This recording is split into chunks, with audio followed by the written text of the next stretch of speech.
Makambo efungwami. Voyage aux États-Unis et zongi lisusu avec force. Joe Biden na Kamala Harris bayena mupepe ya sika na résultat ya DV Loterie 2022 et kobima à partir ya le 8 mai 2021 na 18h heure de Kinshasa na cybercafé Ben Le Beach oyezwami na avenue Essanja numéro 2 en face ya Hôtel Phoenix bon marché commune de Barumbu. Na Kinshasa topesi bino mbote ezalinga inde kona bino Ben Le Beach ya cybercafé Ben.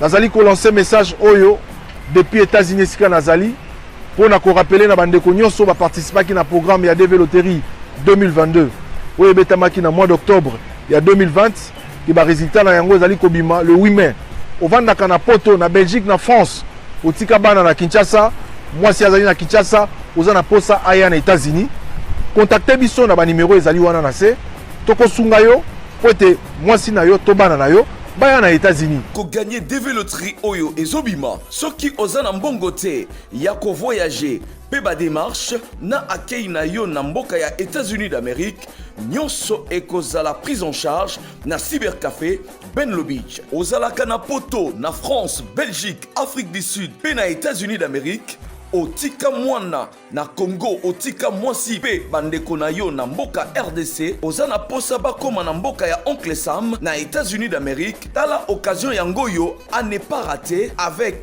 Ben Le Beach les spécialistes en immigration américaine oyo azali ko travailler na ba avocat américain obenga ye na numéro oyo plus 243 81 81 11 214 et puis obengiye na 001 200D 913 89 au Bengiwana au Zuba instruction pour na mwana mwasi to bandeko na yo bakende na États-Unis d'Amérique.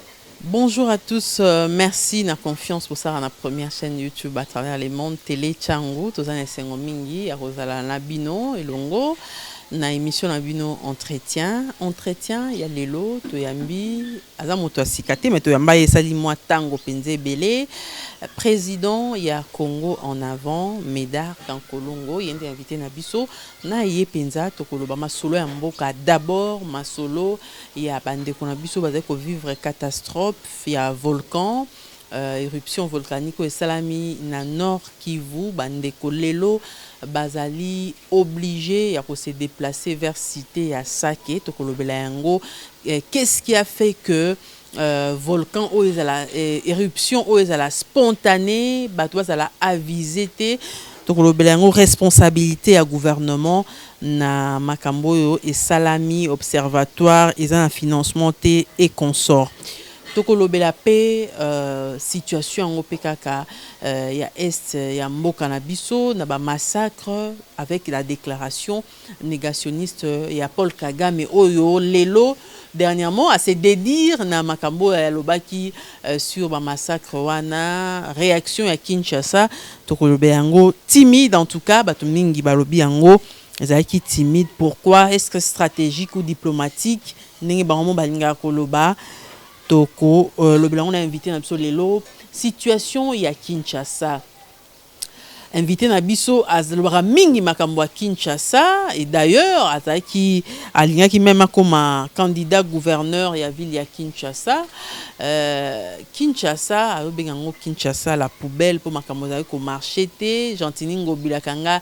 Zando tilelo misale bandité annonçaki maquette et komaki mais pourquoi ce retard il y a la situation il y a Kinshasa malamu à Koyeb Sabiso ce qui se passe réellement il yango totiki bino bolanda ba réponse et invité na biso Médard Kankolongo oyo toyambi lelo président ya Congo en avant. Restez connectés. Médard Kankolongo mbote mbote Mama Gloire mbote na balandi nyonso ya Télé Changu na leka kala bon s'organiser que na leka te lelo na monaki organiser ngai. Je suis là, merci pour le plaisir. Alors, Tokolobela Makambwa Liboso Nord Kivu, éruption volcanique, Bandeko Lelo obligé, il y a Kolongwa Kotika Banda Kunabongo Kevanda na cité, il y a Sake. D'abord un message par rapport à cela. D'abord le bon Dieu, naïbana ko réconforter Bandeko wana, je crois que c'est difficile.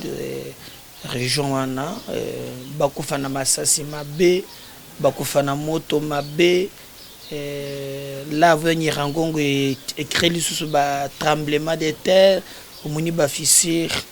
Nous prions que le Seigneur a ça quelque chose na moment basali ko traverser, mais aussi nous demandons au gouvernement batika kakate ko ça ba réunion. Parce que même les moyens de se déplacer, il y a 9 villages, c'est vidé. Mais il fallait qu'on tienne à disposition na bango, babis évacuer bango. J'ai vu image moko shukengai, maman moko azana mwana moko azana biloko na mutu na mukongo mwana moko soko musuya mwana kangisi ngazo bendaye. Tu te poses la question, mais nous avons fait quoi pour mériter souffrance à boy? Le gouverneur militaire a annoncé qu'il a communiqué que les bus sont disponibles dans chaque quartier où il faut délocaliser. Au début, dire c'est faire. Et quand on ne sait pas faire ce qu'on dit, alors il faut se taire. Donc, il y a des choses où on ne polémique pas. Parce que c'est la vie à bande qu'on a vu ça.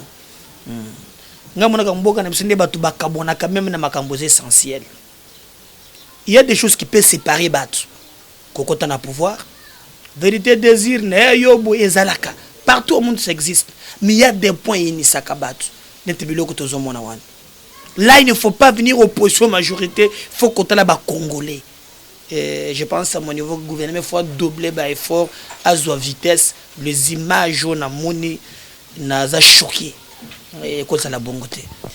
On parle de l'irresponsabilité du gouvernement.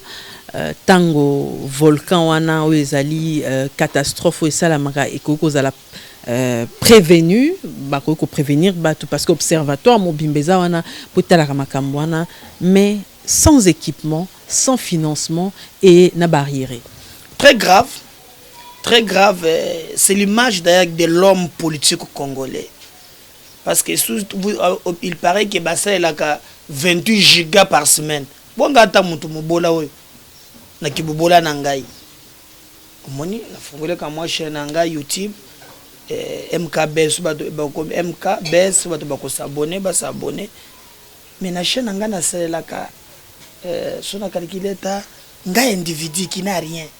28 gigas. Ndebo moya bande ko nangai. Esengeli ewa kibasa akokosaka bato awo nazoka tabino baram po bando ko internet ofele toko bande inikini toko chana wileri na ambassadeur na bango Jeff na plateau depuis à la kanga 3 mois yango wezo na wileri na kitambo na leke na kitambo fieza la kawapi alors ki bazolo ka 28 connexion internet exacte gouverner c'est prévoir.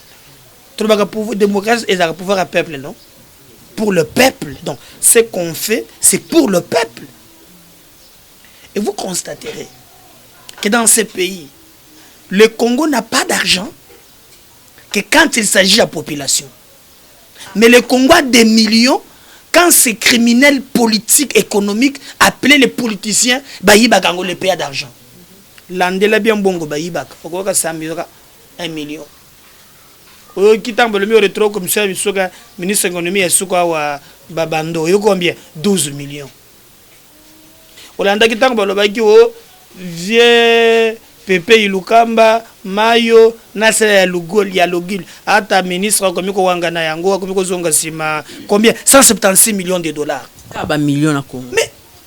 Mais pendant qu'on a 28 gigas, hein, qu'on prévenir le pays n'a pas d'argent. Pendant qu'on faut un observatoire ou un volcanique, le pays n'a pas d'argent. Mais le pays a d'argent, comme on a bango na Boutou, la noblesse est dans le sang. Baki n'a pas, Mabina. Ça fait très mal. En fait, ce pays, il y a un groupe d'individus appelés les politiciens qui ont le droit d'avoir tout.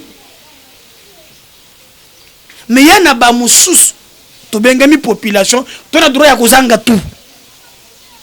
Et cette injustice, moi je pense qu'il fallait. Parce que ils ont fait naturel, beaucoup de ça a yangoté. C'est déjà connu qu'après chaque 20 ans, il faut Salem. Donc, mais l'État prévoit. Pour y a Kambala mon côté, et ben déjà, c'est déjà chaleur, pour ressentir déjà. Et on prévient. Donc, il a qui si que. Observatoire, on est salaire sous Moussalate depuis longtemps. Mais balobi bazana giga, tu ne comprends pas maman nangai. Na longa d'abord ba paiement na bango. Internet bazana ngote. Qui basa ko kata yo bakata yote. Ba télévision internet. Le kuta. Yo kendo ci internet kuna na. Mais qui basa ça soutenu par chef de l'État, le chef de l'État loba ki on a eu peine kuna que borozwa wifi ofele. Ah yo c'est mon yango. Qui basa muntu memeliye projet auto soutien. Mais bango le internet ngona nyirangongo kuna kendo chat. Lukuta na bino kendo chat kuna internet au lieu ba obanda na inikin na observatoire volcanique bazolo ka internet kende na nutomona wa lukuta moko na ko découvrir que basango be ya lukuta moko ko sangana te otoloba ba réunion zéro se multiplier mais apparemment sur terrain ba action concrète ezana nous posé par le gouvernement pour nous assister bandeko bazan catastrophe te na otsuko mona ba image moko de quoi le loba la que c'est vraiment l'eau ya liboso komi mais kokité parce que il faut que lier sa bango te mais baza pe na banda kote et na baka ya boye pe basenga ka pe appui même ya ba partenaire ya libanda. Il ne faut pas avoir honte, hein, il y a kosenga ba appui wana parce que ce sont des catastrophes humanitaires, hein, donc on ne prévoit pas mais il y a ka je crois que biso nyonso même biso awangana souhaita ki na lobaki ole bakata biso mbongo na ram net na Kinshasa on suppose que nous allons à 15 millions. So il bakata biso ata $1 na makambo ba ni ba ya. Donc on peut avoir même 10 millions de dollars. Et ça proposition nanga bakata kabiso na ba crédit ndé ba ndeka biso na ram bakata kabiso $1. Oza ngwe belé à cause que pour na yebele mais le plus pauvre a $1 pour na bande ko na ye. Si on fait ça na Congo pour na bande ko na biso na et kozala malamu. Kambunde canalisation mbongo ekende po moi pe mbongo pa bongo babandi kozwa ba mbongo on peut ba détourner on peut ba millions. Ah mais mikolo changer moi mingi calendrier zala ki toka na yo montokoto le kabweza te mais mikolo yo tato ya IGF ata nyonso bongite mais ngazaka na vie na ngamo kwa zolo ba leki ngana ko ministre na faux moment alobi bato bazalaka na kabila ba ministre bazalaki bien oya biso avo bimisa mbongo faut balandelo ezokende wapi même les frais de fonctionnement ce qui est il faut banda ko justifier il faut comment la fin ba ko tuna yo monake loko ba bengela guyo manjolo saka nini a justifier frais de fonctionnement on attend kabila toka na yo benga ba chéri pesa tu n'as pas entendu que même le PCA bakati bango batomboki et puis bambuko bato bazana makambwe ba PCA bageko lo ba ya dinge tsako sala bongo ndi biso tsaka na basi ebele na bana pe ebele akokata biso basi ko vivre ndengeni donc mikolo en tout cas ta muyibi ezali mais en tout cas ko mi passe pona ko yiba pour en tout cas passe penza et nous saluons au moni na mboka na biso en tout cas biso yo ata oza opposant awa bo balakisa ba toke non so za muta opposition Chilombo yo komona bola muté il dépêche pesaki ka bongo il dépêche mon peu bola makabilité. Non mais est-ce qu'on parle ici on ne peut pas aller des erreurs en erreur. Un pays s'est construit et ça dit que évoluer il faut dire non là où il faut dire non. Reconnaître là où il faut dire oui. Par exemple, lutte contre notre comité. Mais et là, il faut féliciter ça. Il faut féliciter ça. Hollandi, DG, combien c'est la recette? 103%. Hollandi de Gérard. Donc c'est déjà un pas. Nous commune à parité. Mboke Bandakana, soubassement. Et je vous dis, le président qui arrivera dans ces pays, faire de la lutte contre la corruption, un cheval de bataille à Koutia Congo Narai. Pour Kabila, on a dans, on va en français, dans un fond sans fond. Mboke Tigala qui mbombolo.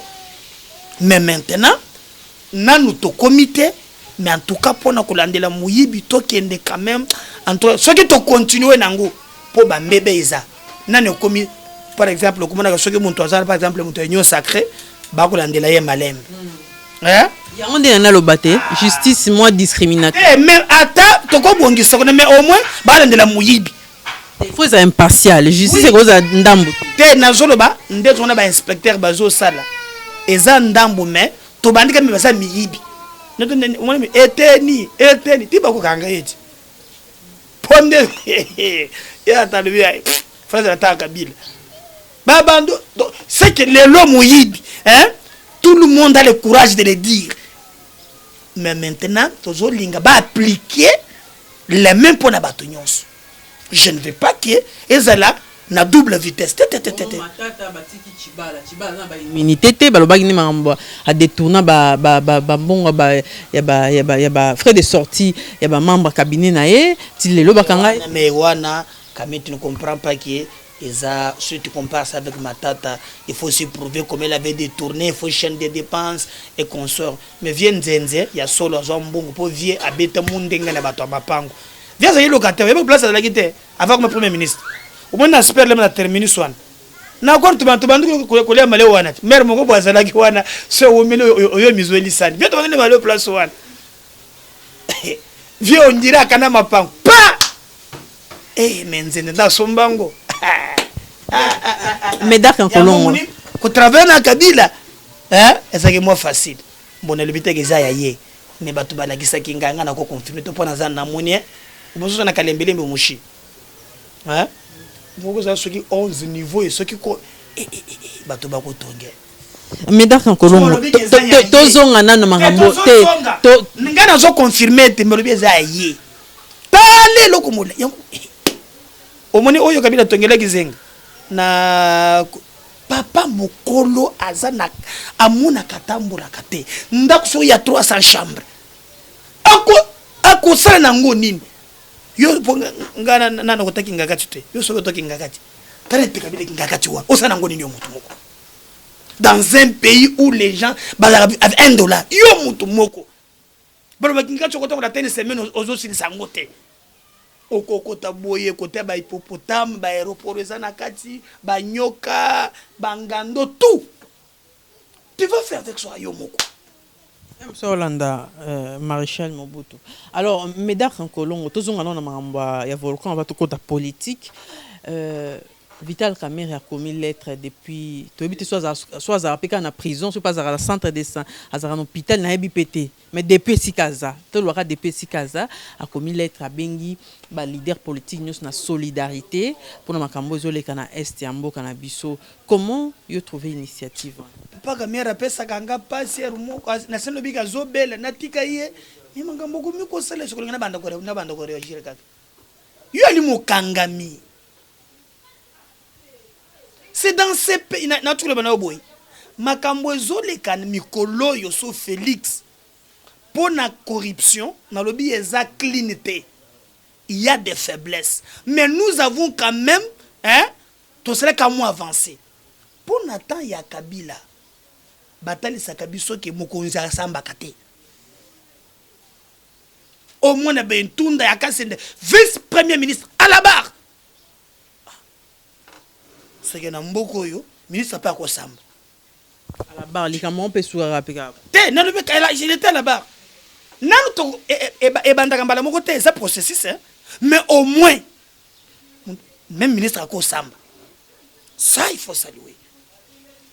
Tomoni Vital Kamerhe, directeur des cabinets, le tout puissant, à la barre. Na UNC balobi ezaka nango acharnement kutu lobi baza na marche bakotambola pour la libération na yango nga monaka bango eboke kamusaka ngai bon ils appellent mboka ba fanatique ya ngai na comprendre omuntu soza muntu ya Kamerhe même ata moyibi ezali faut défendre muntu a Fayulu j'ai vu même un acteur politique a bosana parti na ye aza présent parti akomi ko chamwa sa Fayulu na publication Facebook première dame originale na benga bi moninga na ngai ata bakitaka na budjoba yo présent parti donc otomboli Fayulu okokite okiti même na maman. Comment on peut nous aboutir comme ça? Bon bakasi bato IDPS ou ba taliban ba mibenga. Mais nazo ebisa yo budjoba eza na ngambo nyonso. La République faisait la gardien ba valeur. Donc moi je suis pas ici na ba tendance IDPS. Alors yango mona kakeno batu on par exemple muntu mususu asi Raina Félix. Nyonso Félix akosa les amabe. Muntu mususu pas fanete ga Félix. Ata Félix à l'émission. Mon caméra za mwindo. Félix les a payé par les pembe. On a atteint ce niveau-là. Cette imbécilité collective, c'est pas ça une nation. Nation, maman, il faut le... Oyo, oui. Te, oeza, oui, non. Il faut avoir capacité, one. Attention, soutenir, yé. Nga na soutenir, nyon sacré na makamu, sousune. Mais ce que mi a keno, bakangi matata. Bateki eteni. Te, boyete. Wana mbokate.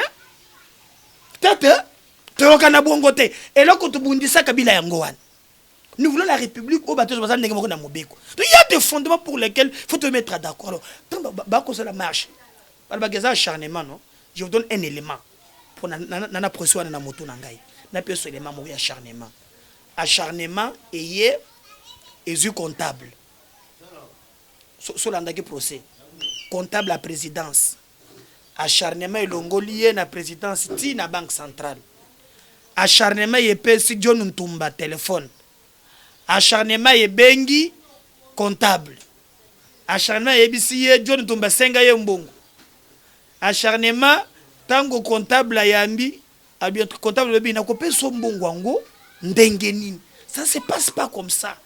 Mbongo à l'état ça na ba principe. Acharnement et le ki Kamerhe. Kamerhe ya bengi comptable. John Azoya pesa ye mbongo wana. Acharnement elongoli John Ntumba na présidence. Acharnement keiti na John Ntumba na banque. John Ntumba yebakiteke mbongo ezata ya ba 10,000 ba 100,000. Tango comptable kamati mbongo po da kisaye 2 millions. John Ntumba bangi. Il est na procès. Albi tolongwao. Nde balongo ba ke na GB. Bakoti construction le papa Kamerhe asumaki ngo po mapango na baka soki bakanela kango bakoti en face acharnement fongoli sac ba ndiko tanga mbongo acharnement 100,000 2 millions de dollars otuna bango pe mutuna po acharnement ko silika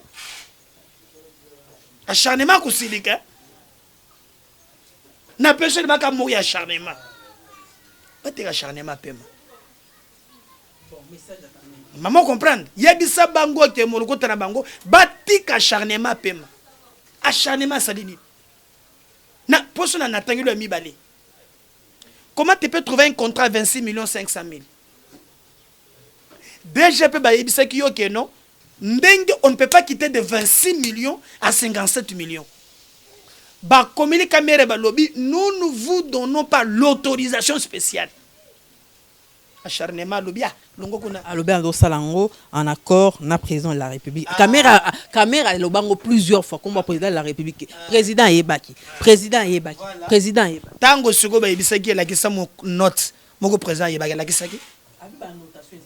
Ba la notation ba senga ki yango. Yo yebi Kamerhe te. Alors ngana sina tika yeba lobi azobela azosoki na centre nganda na mama Mida tout ça. Toute la fois passé maman Mida linge papa Kamerhe akukate mandefu malembe papa Kamerhe la libo veka pona alinga cha moto na makala pona le kambwana mais topé misaye quand il écrit en fait procès à les 31 il crée une diversion. Et j'ai regretté que Martin a tombé dans piège. Je n'ai pas compris. Je n'ai pas compris. Mais autoloba ne bandele keza makamuso koko diviser biso te koko et kota biso ensemble. Net makambo nini? Makambo est. Te maman, ce que tu es malem. Pona ce que bango bakomi ba géologue. Pour ça makambo ya sinistre non, ya volcan non. On va se réunir pour ça ni. Pour il faut réunir ba géologue, ba scientifique. Ce que bango bakoni pour mais c'est baboule ba stratégie neni ko bakoko. On réunit le scientifique. Là il n'y a pas de politique. Ce qui est pour la cotisation. Caméra Kamati, hein, a levé par exemple le fonds n'a parti na INC. Alors par exemple que non, ministère Affaires sociales les alliés non. Biso to PC ministre social ou bien bango bakuita sur le terrain. On va se réunir sur quoi? Baza ba géologue te, baza ba urbaniste te. Il y a un gouvernement pour ça. Il y a des choses, il faut. Toi, signer ne paye pas.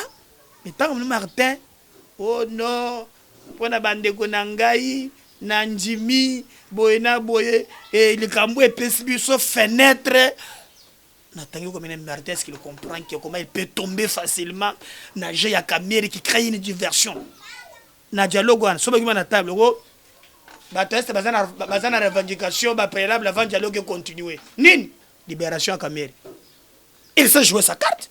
Aïbi que dans la Kanya Kazui, comment je peux faire na quelle diversion? Et comme failli le pémigola ou le capé dialogue en gros qui les kamba à l'oukiango na plan de sortie bemba na katumba betie musenzo atikali tout ça musitu na kwa mburiaka ye alukata moni plan de réforme mais aussi mbali susute réforme ko sale makuna alors ndako tina nzela wana na ibisi abimanzela kamere zanzela malamote on a yo ba politique ba vanda ba zo stratégie sur aussi sa insécurité aussi c'est mambo ya catastrophe au monique et opportunité pour na banque. Mais catastrophe ce sont des scientifiques maman ils ba domaine ba politicien té. Mais la politique aussi oriente non? Mais vous allez orienter quoi? Vous allez orienter quoi? Il y a un gouvernement pour ça. Alors vous avez photo sangana poto lever hein ba fond. Mais lever les fonds. Viens Moutinga Zawan. Bon bien ministre des Affaires sociales. Non mais ma boy na boy. Il n'y a rien. Caméra dans agenda caché si mawan. Papa et puis il y a Zalaka Bongo. On l'a ko bongisa ba avocat et abandi politique. Na ko pesa bandoko ya lycée.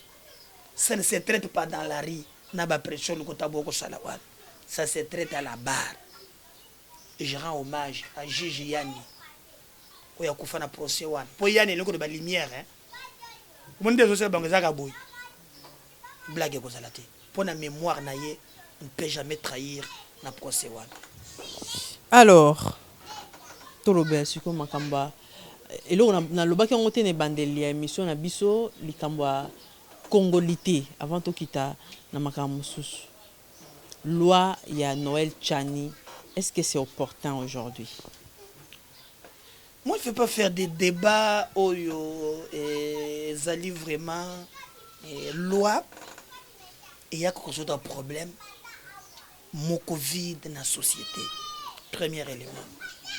Est-ce que loi wana et zapona boula moya Congo si tiani les faits pour l'intérêt général, moi je vais appuyer.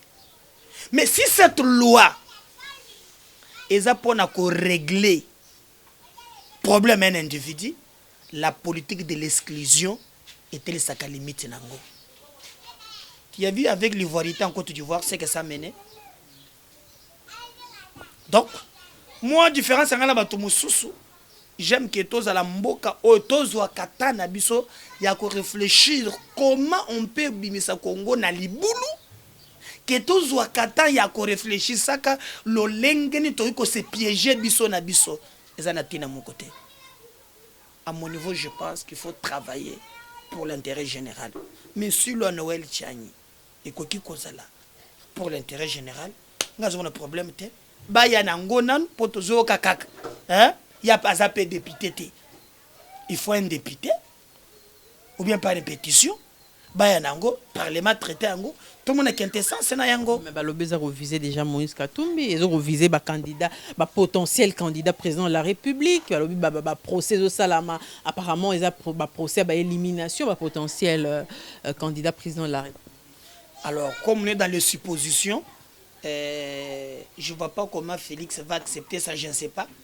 Lui, mboka na biso pe na donner la communauté internationale, to ba bossa na gain. Tout ça la gabi sur mon côté, c'est ce qu'on appelle la communauté internationale. C'est une bilaise hein. Et ça, ça fait. Mais bande partout, vous s'agiter. Quand vous agitez aussi trop, hein, vous donnez aussi vos OPCP chez l'Angopé Makasi.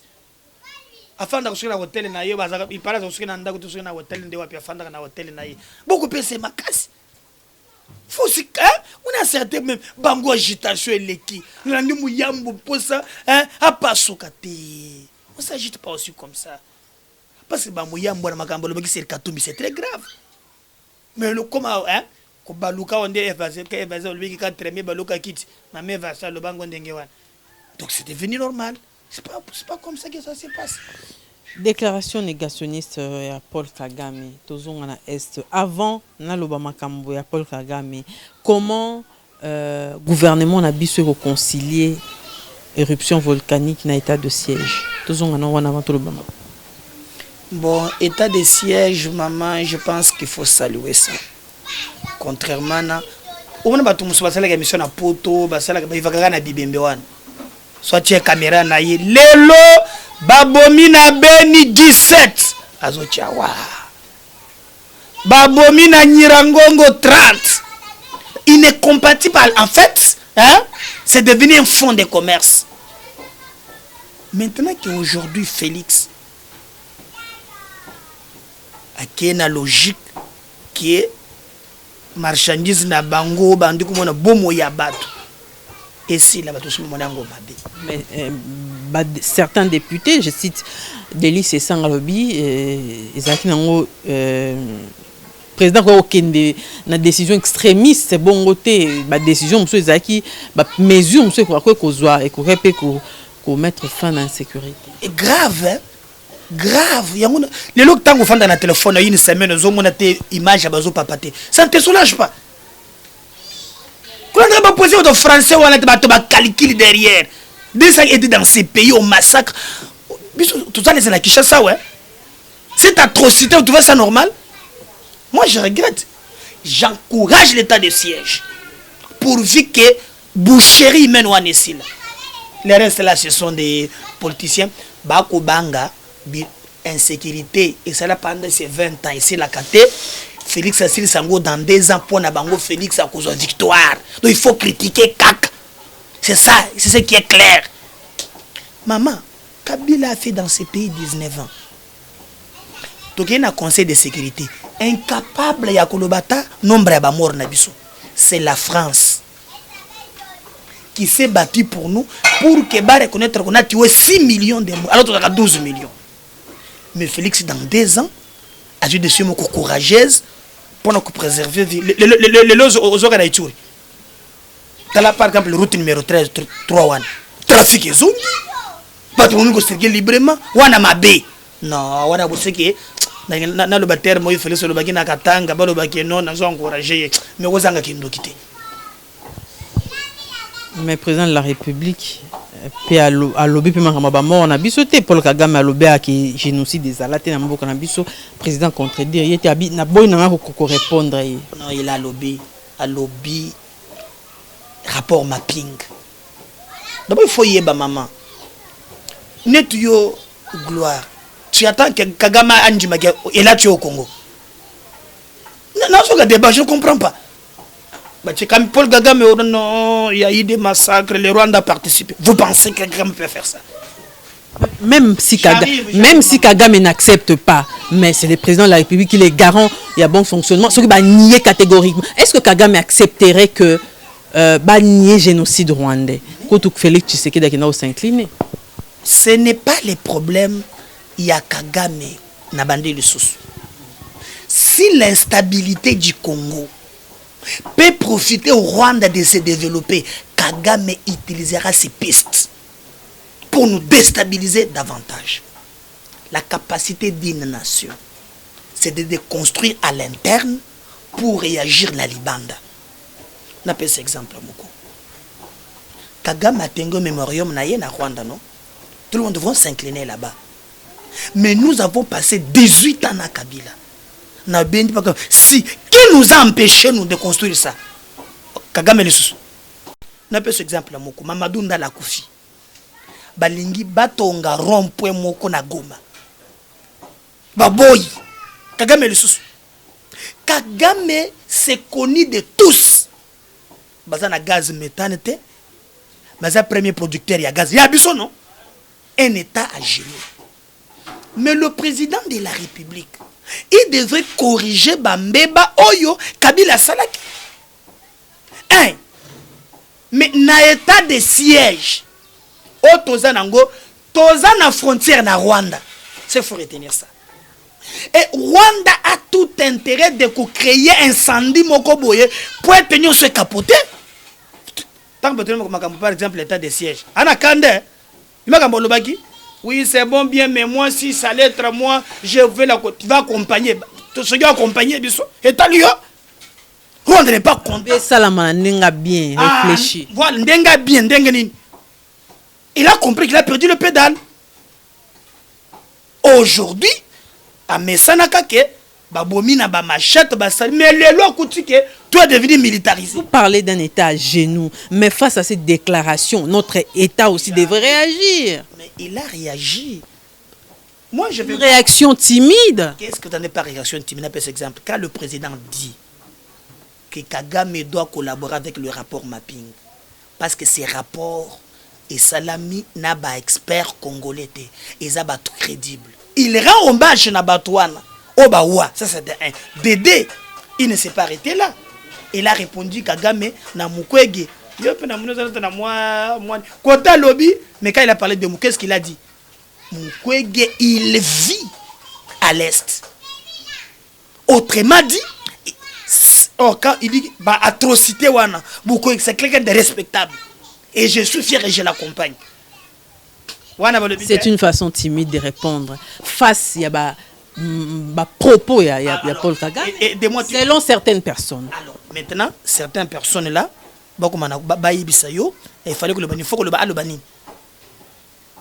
Moi, je sais que dans un terrain où vous avez la... Vraiment, le président ne voulait pas blesser le président Paul Kagame. Il ne faut pas entrer dans Internet, il ne faut pas suivre ces gens-là. Dans une situation très importante pour l'histoire de Mboka-Nabiso. Dans un état de siège. Retenez que cet état de siège n'arrange pas Kagame. Mais depuis Tobanda, tu ne félicites pas aussi. Pour nous, tu ne parles pas. On a une question. Oui. On a une question. Émission non facilité. Émission non facilité. Encourager nos forces armées. Pourquoi c'est besoin de ça là? Donc, nos tendances nous amènent. C'est pas bon. Biso to kozwa Kagame na isika to komi lelo. Madame, to mettre fin na boucherie menwana. 2, tout ça la réforme y armée. 3, to lokalo lengeni ya kotonga armée. Félix a eu 2 ans une armée infiltrée jusqu'à la moelle épinière. Cette armée là, Ezaï Manachou ba Fidel, CPP, Kunda Batoire, c'est cette armée qu'il a. Armée motonga na mbula mbula mibalete. Il faut maintenant d'abord calmer d'abord stratégie d'aider comment on va commencer pour une armée. Motuna Ngeza, Toyokaki président de la République a annoncé qu'il opération conjointe dans l'armée rwandaise, ougandaise et kenyane. D'ailleurs, na Rwanda parce que bango pe baza ba partie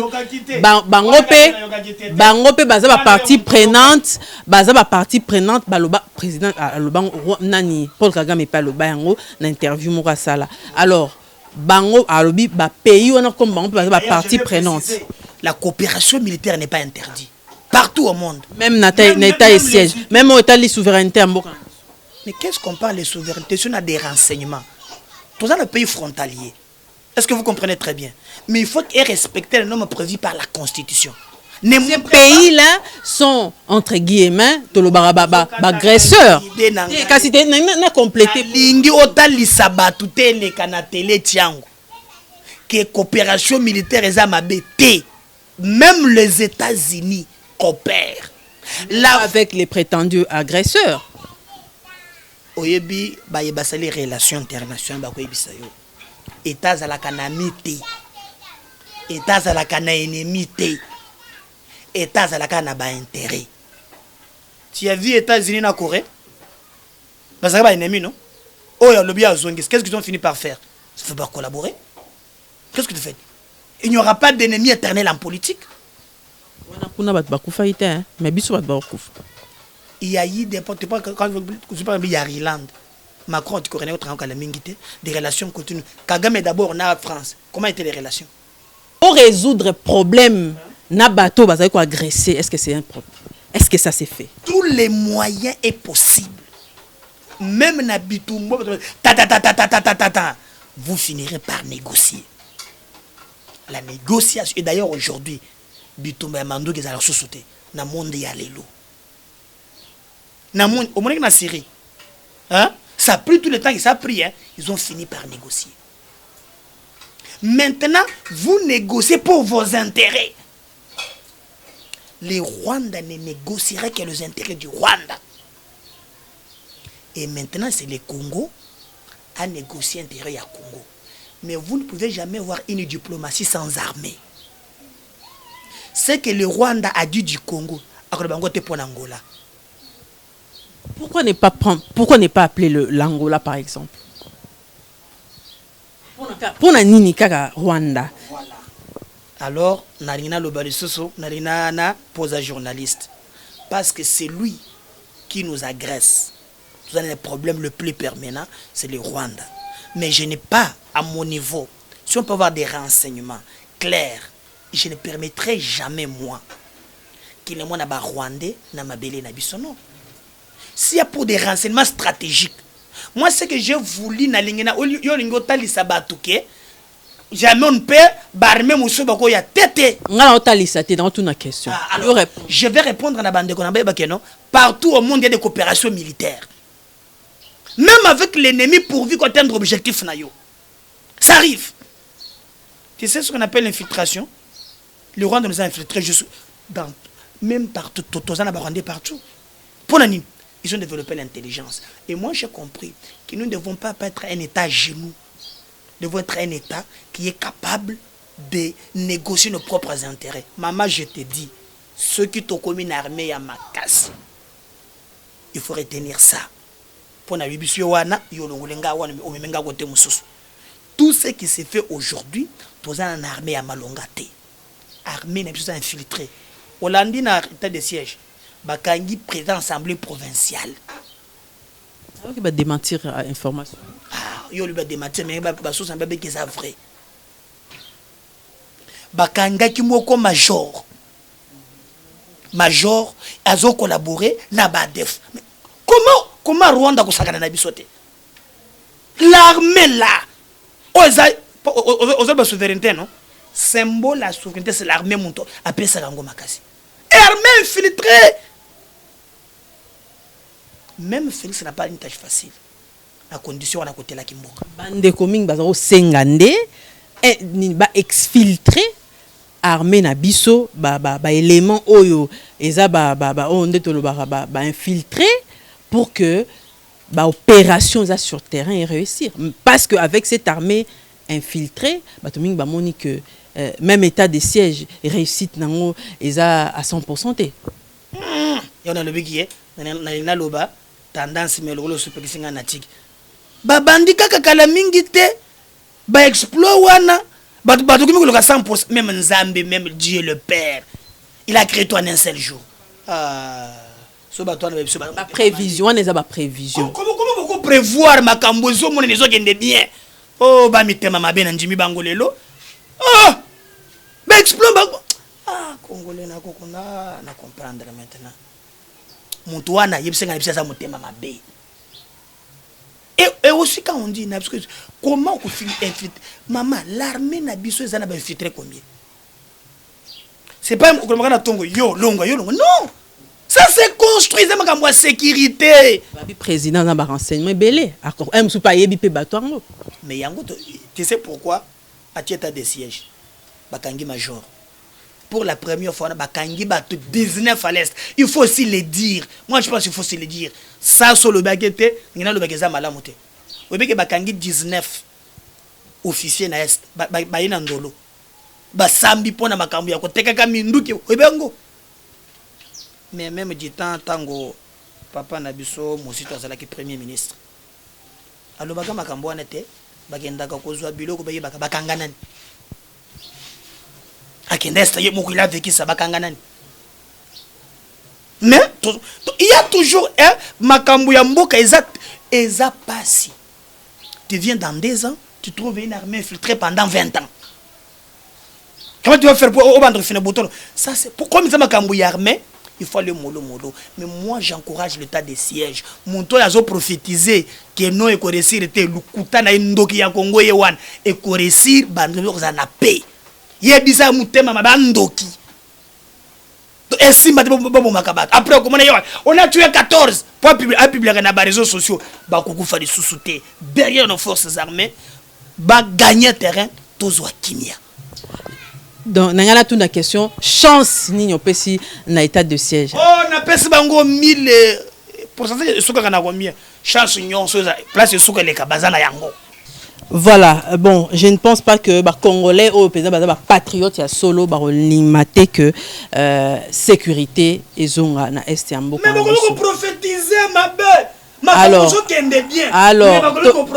Alors Kinshasa parce que vous avez toujours Simango Bila oh nini Zando zotonga mate oh ngobila atie maman Rita na mona ko loba makamba ya Rita balongo lié na régime mususu ba nommé sika mususu Rita bola mwana mama bo bayamba kene Rita bola mwana mama yo anati azapena ndeko na yo moko Emile Bola po ba bola na ba bola oya zape na hologramme kuna pa kokwa musolo mboko nano lekena hologramme te Emile Bola zakona kwa pe ayazo kotebe kwa koto sangisa na pourquoi et puis bakutani po ngobile mbaka Rita Bola mwana mama na mwana ki bandrole mekolo ikiti ezalaki na bandal bakomi Jibem Piana chante kini bopeto arotana na monanga bato bazanga vision ngobila ko suka ya basuka et au lieu que tout ça c'est ngobila c'est pas l'individu ngobila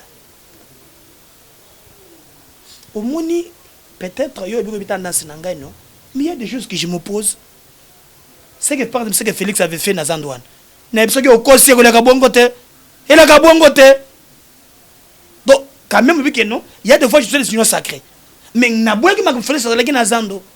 Comment tu peux venir dans un projet qui peut prendre 30 millions de dollars sans contrat, sans appel d'offres? Je ne sais pas où. Nous, des banditisme à ciel ouvert.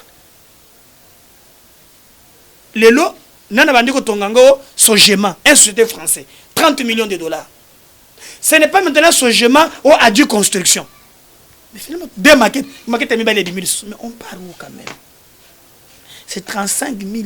Kinois bateka kawana lelo bazani il part ba musu bazwa mbongo na finka bazongisa te babia sala ba marché ya libanda mais yo journaliste avec tout le respect que je vous dois ce que marché na 3 communes non Lingwala Barumbu commune à Kinshasa et puis on continue combien de gens betata tour déjà tokenda télé chango déjà imaginez 30 actuellement tongo wapi c'est 35 000 Zando Monakawan. Donc, Ngobila, c'est. Au moins, Ngobila, suppose aux Ngobila, aux qui mbuta, Mapasa, Balani. C'est quoi, différence, c'est Moko. Qui mbuta, ça, le keto pété. Mabina, Ngobila, Abina Kate. Mais qui mbuta, différence, Moussous, qui mbuta, c'est moins intellectuel. Ah. Quand tu es un gouverneur, Ah, biso to profita ki na makambo ya Covid. Pour to profiter to bongisa pe ville, to bongisa pe na il dit il profite. Il n'a pas de programme. Maloba na ye moko na to profita ki nde bagaye na Covid oyo pour to banda pe misala na oya boyi asala mukili na ye. So kangi misu na ye otele bien te. Wana banjite. Autorité so boyi sala mukili na yo. Kimbuta azalaki un peu moins intellectuel. Mais Ngobila allez-y voir la suite. Donc c'est regrettable. Mais appuyé par le chef de l'État. Ah, il a appuyé. Bon, tu me donnes les infos. Mais le chef de l'État, ça les réunions, mon bimba, pour convaincre les syndicats à marché qu'il faut nécessiter les alliés, Zandouane et Tongama. Après si. Alors, le combat de Médard, ce n'est pas un combat basé sur l'individu qui passera. Moni, mbeba ekotika la mbeba ata basala ngo nanani. Na likambo wana na lobby Félix beti libanda. Ata ya fanya na kwebisa likambo wana te. Ce que différence na bato musu bango wana. Ba musu mafa chairman pinga bongo te. Na loba na atandweke na loba wana te. Félix wana basala ka bongo te. Félix passera. Ata tongeli biso muntu ayepa na yo. Atongeli onda continue le biboy après des mandats kende. Bon, tout passe, tout coule, rien n'est de mer. Nous devons au contraire, tozala bato oyo so mokonzi asala bala moto accompagner. Soit salimbe bato zongi senanzela. Parce que mokonzi soutenir les lolobi a kozala kate. Qui pouvait passer un jour Kalev Mouton à comment Ben Laden congolais.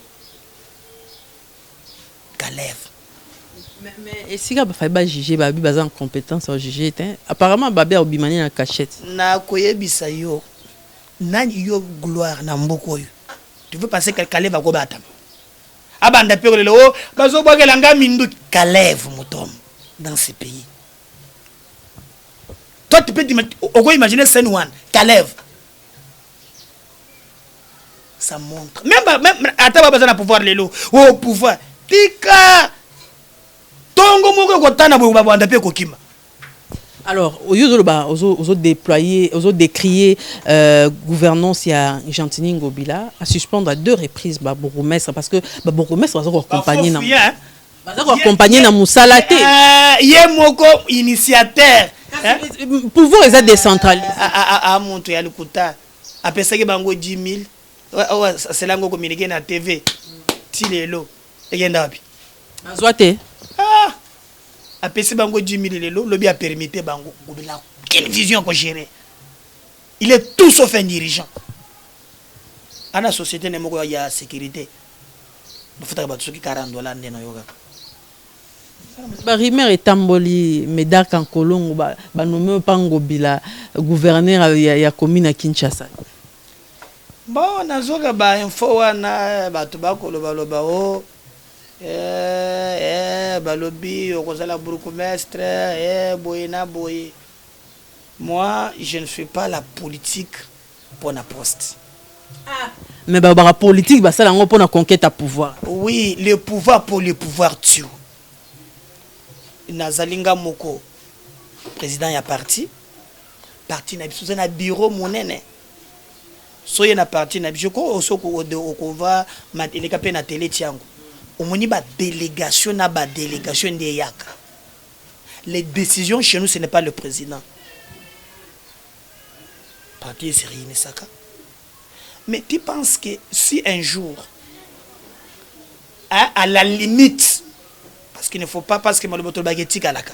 À la limite, 6 mois, par exemple, tu vois la commune de Kinshasa, c'est cette commune qui m'a tout donné.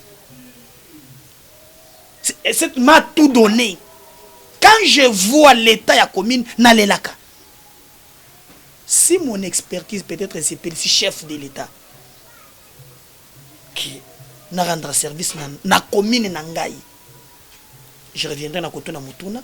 Na parti na biso bako le option oui ou non oh na ko bengo télé tiangu na bombe magate télé tiangu ya katala toujours décision boye na boye mais le plus important c'est tango za na fonction peuple la ko retenir une pour na yo c'est le problème ou bien aller hein pour tambour na jeep hein o comme pende ba yo PCA biso to la basi ebeli et one argument ba zo ba mbongo ya l'état c'est pas comme ça. Alors Médard Kankolongo to comme na suka ya entretien na biso message nous relancer na ba congolais ba rota la biso message en tout cas on a au CPLO lancé les apôtres Maramba Goma. On est ensemble, gardons courage, foi en Dieu, lobby ko simba kakaka. Tous en a prière, na sengi ceux qui bakolo ka moyen bakataka biso $1, biso nyonso tolo ka moyen ya ko compatir na bandiko mais gardons foi derrière nos forces armées, état de siège et simba bandiko na biso batambola pe lokolo ndeto tambola kana Kinshasa kimia ekota ba division inutile. Bino bo continue kutendela ka mama gloire message ke bomu komi komona net état d'agir ko simba te sans effet na bino e ko simba boteka kutenda message ya lukuta na bino wana nzamba ko confondre bino état de siège e ko simba totondi boto ngape na tondi obotondi ndenge opesi ngai opportunité na télé changu na pesi bandeko nyonso mbote tous ensemble. Je crois que tout na kozonga nano hein moi guerrièrement tout banda ko solo la mboko parce que le Congo abe ata na ba fonction hein et matindenge nini wana nde to ebite ba politicien na biso élection lobby yo moko ke ba image tikala na kozongi selwa. Alors yoza mutu na ngai et ça nous a battu nyonso na njimité so na biso na ko banda ko lokota ba journaliste no sanzala kana bango na kosi mais au moins nous serons ensemble. J'ai toujours apprécié savoir-faire nayo lolenge nayo ya kosala c'est professionnel. Les problèmes de Congolais en Gowan tango ko sala malamu boye non ko tshaba kale ko moko loko sala te a gloire est formidable mama wana tout ça na culture wana te ya ko mirand kaka honneur ndé. Je crois monsieur que j'aime beaucoup Pascal Lokwa Kanza baoyo lingaka yebisaka bango tango bazana bomoi kozela te mukolo bagwene na lilita oya na wolo na non nenga Lokwa Kanza bamusu na lingi bango te na lingi Lokwa Kanza na Jean Goubal bawana ça va ba musu na bino yekoti te hein omoni papa mokolo ta ba jipe ya bana basi ozana tout ça donc yeba na lingi bango te hommage na ba wana. Merci.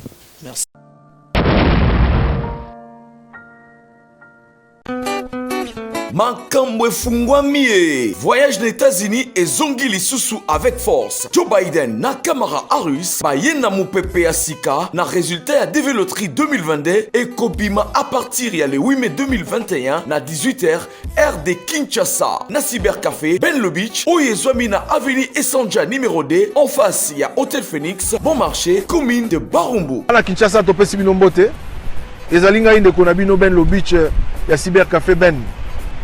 Nazali ko lancer message oyo depuis États-Unis sika nazali pour na ko rappeler na bandeko nyonso ba participer ki na programme ya déveloterie 2022 oyo betamaki na mois d'octobre ya 2020 ki ba résultat na yango ezali kobima le 8 mai ovandaka na poto na Belgique na France otika bana na Kinshasa moi si azali na Kinshasa oza na posa aya na États-Unis contacter biso na ba numéro ezali wana na se toko sunga yo pote moi si na yo to bana na yo baya na États-Unis ko gagner déveloterie oyo ezobima soki ozana mbongo te ya ko voyager pe ba démarche na akei na yo na mboka ya États-Unis d'Amérique nyonso ekozala prise en charge na cybercafé Ben Beach ozalaka na poto na France, Belgique, Afrique du Sud pe na États-Unis d'Amérique otika mwana na Congo otika mwasi pe bandeko na yo na mboka RDC ozana posa bakoma na mboka ya Oncle Sam na États-Unis d'Amérique tala occasion yango yo à ne pas rater avec